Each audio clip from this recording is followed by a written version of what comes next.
Well, if you would, this evening turn to the book of 2 Kings.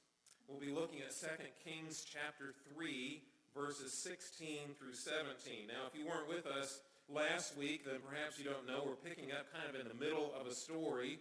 And of course, by story, I don't mean a fictional story. I mean a real event that happened historically in a real place and time.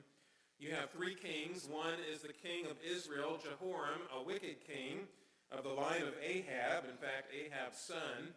Then we also have King Jehoshaphat, as Scripture says, was a good king, and yet he was chastised on more than one occasion for associating with this line of Ahab. And then we have the king of Edom.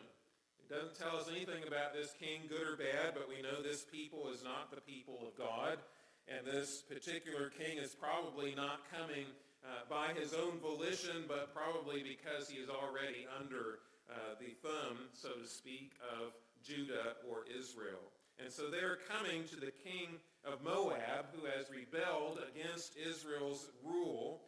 And as we come to this section, I want to ask you a question.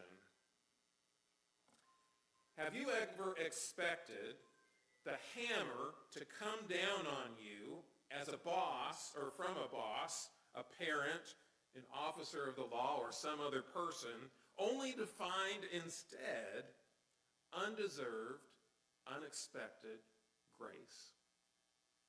You see, this is the situation with King Jehoram.